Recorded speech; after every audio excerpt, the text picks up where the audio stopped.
Most Ravenswatch players never noticed what the patch did to Merlin. It's the same talent, it still says 56%.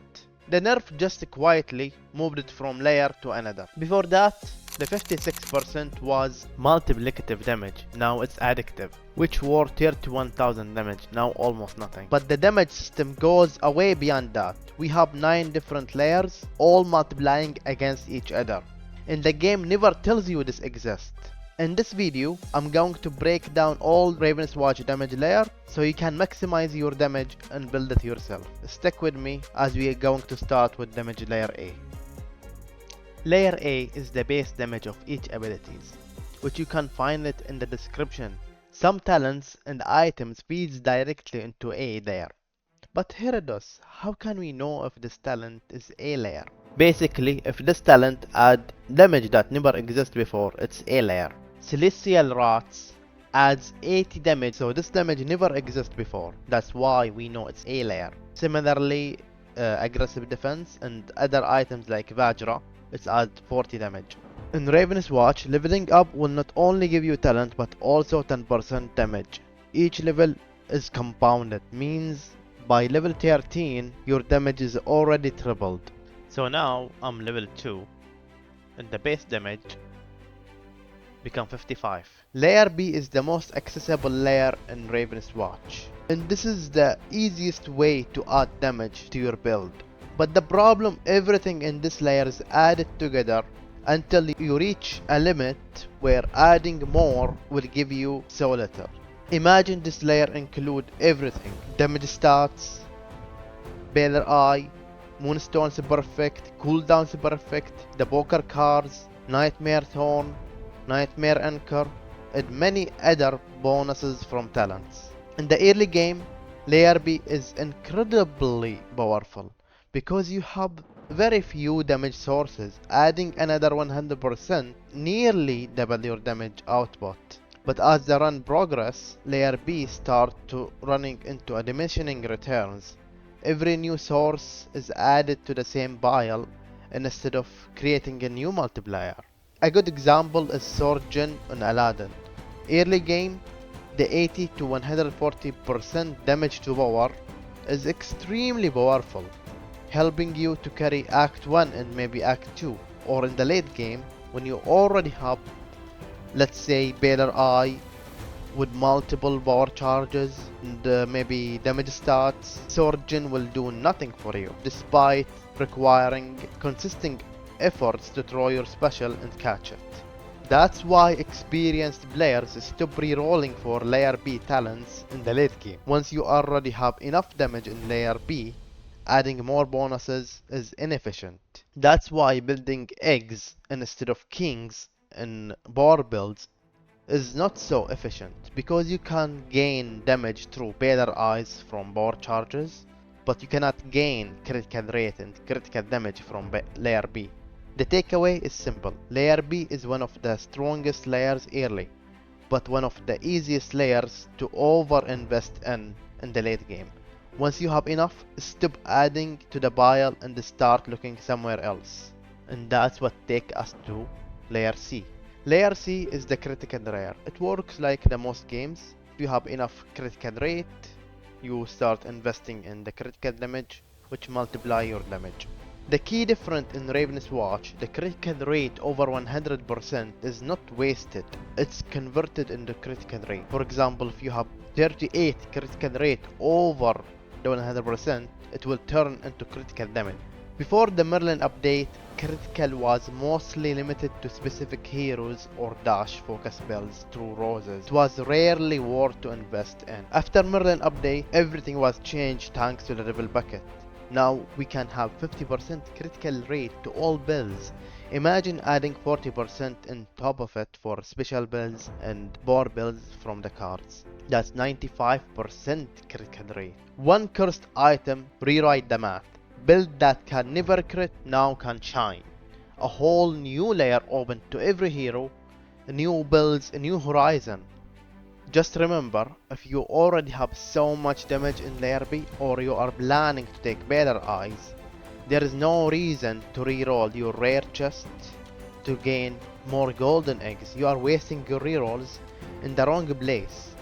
Take whatever rare items there so you don't have to waste your rerolls. Then you will be so hungry to take rerolls from books instead of gaining more critical damage, which will contribute more in your damage than just taking B layer damage. Or maybe those rerolls is better invested to fish for D layer talents. D layer is the multiplicative talent layer, one of the most important layers for the entire formula. We already know layer B can always be increased through items, but layer D is different. You can only obtain it through talents. If you don't pick those talents, you cannot replicate the scaling anywhere else. This layer, you build your entire hero around it. If your build has no layer D talents, you are leaving massive damage in the table. But here it is, how can we identify D layer and B layer talents? All dash talent are multiplicative, end of combo talents like nailing strike, abilities that trigger another ability like power dive, whirlwind for Merlin used to be D layer, but it was nerfed in the recent update. Now it's B layer, so it's not that important. The only important about it is to increase the AoE damage. To summarize this, we should reroll only for A and D layer talent, especially late game, because no items can contribute to those layers.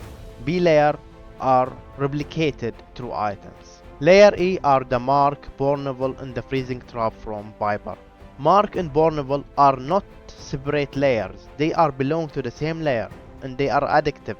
Each one of those add 25% and they are capped. You cannot stack those, but for the Freezing Trap you can stack them unlimitedly. There is no cap, so if you play Viper, you can throw multiple special to increase your entire team damage. If layer is the strength, which always ignored in the shop. It's very powerful if you already have a lot of damage in B layer and C and D. This will start to add 25% to your entire damage. But if your damage is already low, it will not contribute that much. Some talent are applying strength to the whole team. This is so important in multiplayer, never skip them. Layer G is the status effect through Flaming Barrel, so this is applicable only to power builds, and each status effect is adding 15% multiplicative damage, so 2 status effects is 30%. Imagine one special from Viper with freezing traps will feed this layer with 30%, adding also 25% multiplicative through Borneval. In the freezing traps, this is so huge buff to any power build. Voodoo Doll item has its own layer. It's adding 15% to each duel to bosses only. Also the super effect ignore armor by 30%. Layer I is the hero specific. Most heroes has this I layer. For example, Scarlet, each combo points add 50% multiplicative damage per point spent to her power. Merlin, each spell scales independently and differently. For example, his Bramble, each ruin will add 50 extra damage up to 200 when you have the 3 ruins. Sunwalking, Young Stance will add 100% to all of the damage. That's also multiplicative damage. Also his starting talent will add 20% to 35 based on the rarity. But also keep in mind this is addictive because it's all in I layer, so once you have the starting talent, the maximum you will get is 135%. Now you understand every layer, but knowing the formula is not the same as seeing it in action. Now we will break it down in real game example and show you exactly how those layers are multiplied together. I am level 2 with 3 ruins, 1 king and Bramble at rare, which is 40%. This is equivalent to 60%. The tooltip says 492, but see the damage, because the game still consider Bramble as D layer as visual only, but in reality it's still in B layer. So now we see the real difference.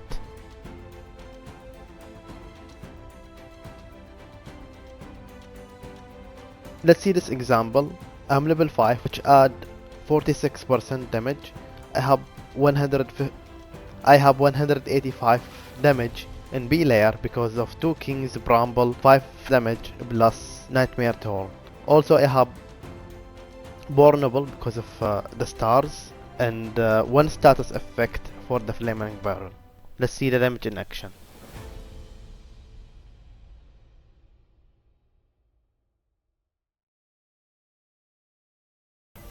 Now let's take this huge numbers into account and see where they come from. So the base damage is 50, adding the level 13 is 157, adding 3 runes is 628, also adding huge damage from B layer is 12.63 multiplicative damage, which I will break down now. So the damage status is 327, cooldown super effect is 40%.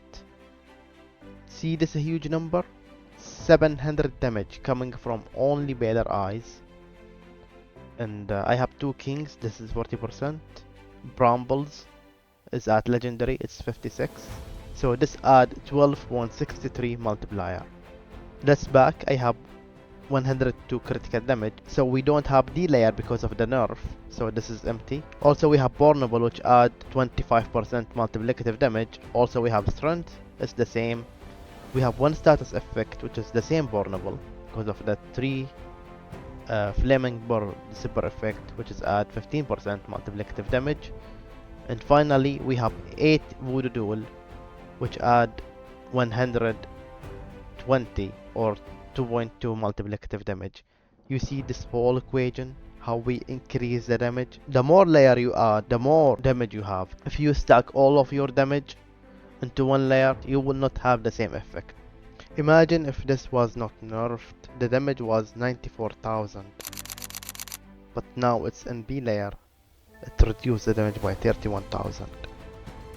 Now I will give you another example before the nerf, without stacking all the layers, to see even if it was not nerfed and you are not stacking the right layers, your damage will not be that much high. Of course you will have so much damage and it's fine, the game is not that difficult, but if you want to understand the complexity of the layers and how it works, watch this. This is another example. My B layer is looking fine. I have Baylor Eye plus 6 charges, so this is 600. We are fine in B layer. Also we have so much critical damage, 383. So and this is before the nerf, so Bramble was legendary too. So you think, oh, the damage will be so much. Oh, looking into this, also we have strength, but look at the damage. It's only 61,000 even with the nerf. The reason is two. First, we didn't apply Bornable. We lost 25% multiplicative damage plus 15% from the flaming barrel. Also, we don't have enough Voodoo Dolls. We have only one Voodoo Doll. That's why the damage was a little bit lower than the one. But if this was with the nerf, the damage is way lower. That's why it's important to stack the layers. Also, your damage is reduced by armor.